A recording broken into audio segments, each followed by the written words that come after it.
Assalamualaikum sahabat, berjumpa lagi kita dalam pembahasan soal ilmu pengetahuan alam untuk SMP maupun MTS kelas 8 ya sahabat. Oke sahabat, kali ini kita masih melanjutkan latihan soal akhir 29, yaitu mengenai getaran, gelombang, dan bunyi ya sahabat ya. Kita lanjutkan ini di halaman 254, soal nomor 11 ya sahabat. Perhatikan gambar berikut. Garpu tala A dan B dapat beresonansi apabila A. Ukuran kotak A sama dengan kotak B. B. Frekuensi garpu tala A sama dengan garpu tala B. C. Kotak A dan B terbuat dari bahan yang sama. D. Kotak A dan B memiliki bentuk yang sama. Oke, yang ditanya resonansi ya sahabat ya.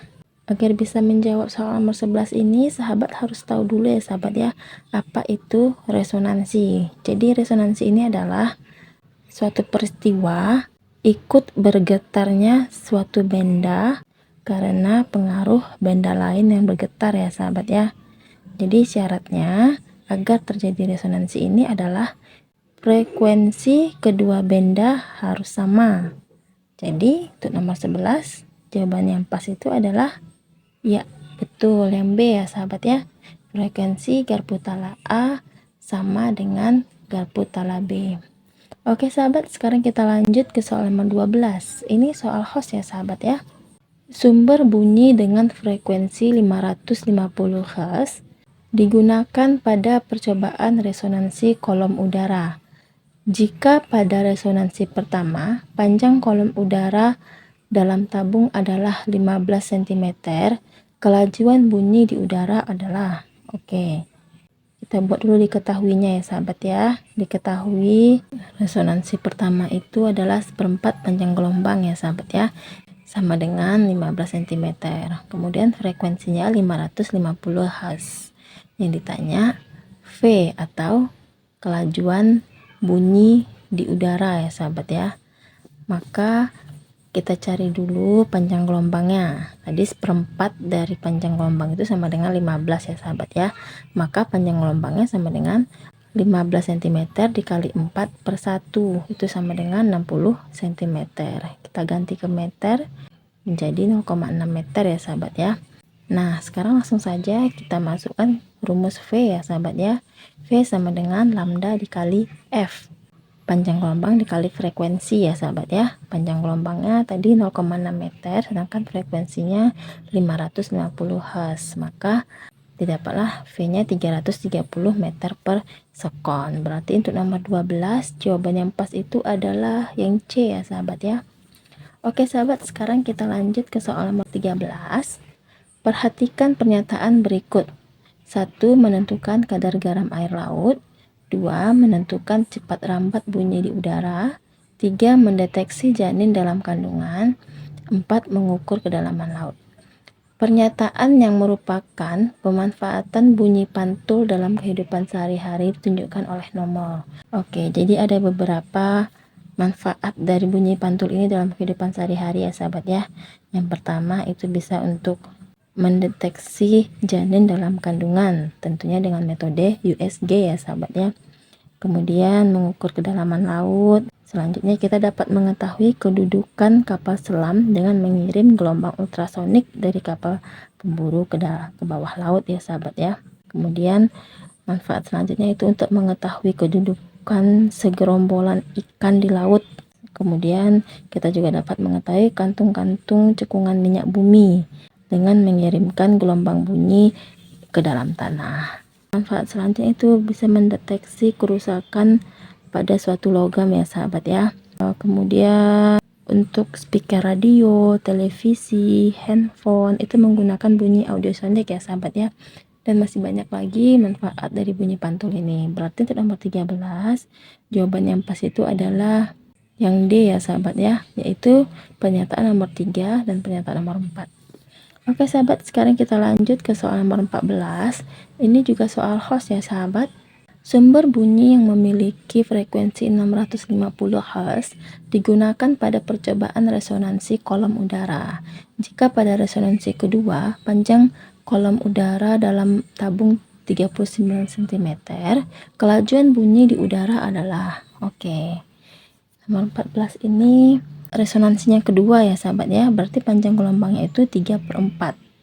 3/4 lambda itu sama dengan 39 cm. Jadi diketahui 3/4 lambda itu sama dengan 39 cm ya sahabat ya. Kemudian frekuensinya 650 Hz. Yang ditanya V ya sahabat ya, yaitu kelajuan. Maka kita masukkan rumus V sama dengan lambda dikali frekuensi ya sahabat ya. Kita cari dulu lambdanya. 3/4 lambda itu sama dengan 39 cm. Maka lambdanya sama dengan 39 cm dikali 4/3 ya sahabat ya, yaitu 52 cm. Kita ganti ke meter, itu dibagi 100 sama dengan 0,52 meter ya sahabat ya. Jadi setelah dapat lambdanya, setelah dapat panjang gelombang, kita masukkan ke rumus V tadi ya sahabat ya. 0,52 meter dikali 650 Hz. Jadi V-nya sama dengan 338 meter per sekon. Maka untuk nomor 14, jawaban yang pas itu adalah yang B ya sahabat ya. Oke sahabat, sekarang kita lanjut ke soal nomor 15. Kapal X menerima sinyal bunyi pantul dari dasar laut setelah 4 sekon memancarkan bunyi ke dasar laut. Jika cepat lambat bunyi dalam air laut 1400 meter per sekon, kedalaman laut tersebut adalah, oke, kita buat dulu diketahuinya ya sahabat ya. V-nya sama dengan 1400 meter per sekon, sedangkan T-nya sama dengan 4 sekon. Yang ditanya S ya sahabat ya. Rumus S ini sama dengan V kali T ya sahabat ya. Namun karena di sini bunyi pantul, berarti sinyal yang diterima jaraknya itu bolak-balik ya sahabat ya, maka 2S sama dengan V dikali T. Jadi S nya 1400 meter per sekon dikali 4 sekon per 2 ya sahabat ya, sama dengan 2800 meter per sekon. Jadi untuk nomor 15 jawaban yang pas itu adalah yang C ya sahabat ya. Oke sahabat, sekarang kita lanjut ke bagian B. Jawablah pertanyaan berikut dengan benar. Soal nomor 1. Sebuah sumber getar dalam waktu 20 sekon bergetar sebanyak 50 kali. Hitunglah frekuensi getaran dan periodenya. Oke. Ini langsung saja kita buat diketahui ya sahabat ya. T-nya sama dengan 20 sekon, N-nya sama dengan 50. Ya, yang ditanya F frekuensi dan T atau periode ya sahabat ya. Maka kita cari dulu frekuensinya ya sahabat ya. Rumusnya F sama dengan N per T, itu sama dengan 50 per 20 sekon, sama dengan 2,5 Hz. Berarti frekuensinya 2,5 Hz ya sahabat ya. Sedangkan periodenya, rumusnya T sama dengan T per N, sama dengan kita masukkan 20 sekon per 50 sama dengan 0,4 sekon. Sekarang kita lanjut ke soal nomor 2.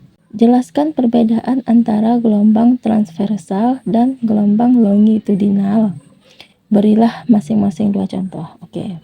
Gelombang transversal ini adalah gelombang yang memiliki arah rambatan tegak lurus dengan arah getarannya, sahabat ya. Jadi contoh gelombang transversal ini gelombang permukaan air laut, gelombang cahaya, gelombang radio, dan gelombang tali ya, sahabat ya. Sedangkan gelombang longitudinal adalah gelombang yang merambat sejajar atau berhimpit dengan arah getarannya. Contohnya gelombang bunyi dan gelombang di dalam air ya sahabat ya. Oke sahabat, sekarang kita lanjut ke soal nomor 3. Perhatikan gambar gelombang transversal berikut. Jika jarak titik A sampai I dapat ditempuh selama 2 sekon, dan jarak A sampai I adalah 80 cm, hitunglah A. panjang gelombang, B. frekuensi, C. periode gelombang, D. cepat lambat gelombang. Oke. Perhatikan gambarnya ya sahabat ya. Diketahui jarak A ke I itu 80 cm. Kemudian T-nya sama dengan 2 sekon. Nah, jumlah gelombangnya sama dengan 2 gelombang ya sahabat ya. Di sini terdiri dari 2 puncak dan 2 lembah ya sahabat. Yang ditanya A. lambda, kemudian yang B. frekuensi, C-nya periode, dan D-nya cepat rambat. Nah, kita cari yang A dulu ya sahabat ya, lambda atau panjang gelombang. Rumusnya lambda sama dengan S per N, sama dengan 80 cm per 2, itu sama dengan 40 cm ya sahabat ya. Kita ganti ke meter, itu sama dengan 0,4 meter.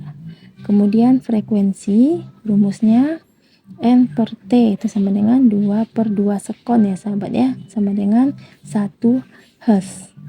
Selanjutnya yang C, periode. Periode ini rumusnya T sama dengan T per N ya sahabat ya. 2 sekon per 2 itu sama dengan 1 sekon. Nah, yang terakhir cepat rambat gelombang. V sama dengan lambda per T ya sahabat ya. Sama dengan 0,4 meter per 1 sekon, sama dengan 0,4 meter per sekon. Oke sahabat, sudah paham ya? Sekarang kita lanjut ke soal nomor 4. Tuliskan manfaat bunyi pantul dalam kehidupan sehari-hari. Oke, tadi soal nomor 4 ini sudah kita bahas ya sahabat ya. Pada soal objektif itu nomor 13, manfaat bunyi pantul itu yang pertama bisa mendeteksi janin dalam kandungan dengan metode USG ya sahabat ya. Kemudian mengukur kedalaman laut. Kemudian mengetahui kedudukan kapal selam dengan mengirim gelombang ultrasonik dari kapal pemburu ke bawah laut. Selanjutnya mengetahui kedudukan segerombolan ikan di laut, kemudian mengetahui kantung-kantung cekungan minyak bumi dengan mengirimkan gelombang bunyi ke dalam tanah. Selanjutnya untuk mendeteksi kerusakan pada suatu logam ya sahabat ya. Dan yang terakhir speaker, radio, televisi, HP itu menggunakan bunyi audiosonik. Masih banyak manfaat yang lain sahabat ya, bisa sahabat tambahkan sendiri. Oke sahabat, sekarang kita lanjut ke soal nomor 5. Ketika sebuah kapal mengirimkan sinyal ke dasar laut, sinyal pantulannya diterima kembali setelah 5 sekon. Apabila laju bumi di dalam air laut 1400 meter per sekon, tentukan kedalaman laut yang diukur. Oke, nomor 5 ini kita buat dulu diketahuinya ya sahabat ya. V-nya 1400 meter per sekon, T-nya sama dengan 5 sekon. Yang ditanya S ya sahabat ya, untuk kedalaman laut. Langsung saja kita masukkan rumusnya. 2S sama dengan V kali T ya sahabat ya. Jadi S-nya sama dengan 1400 meter per sekon dikali 5 sekon, itu sama dengan 0,4 meter per sekon. Oke sahabat, cukup sekian dulu pada part kali ini. Semoga sahabat bisa mengerti dan paham ya sahabat ya. Jika ada yang ingin ditanyakan, silahkan komentar di bawah. Terima kasih sahabat. Sampai jumpa kembali. Wassalamualaikum warahmatullahi wabarakatuh.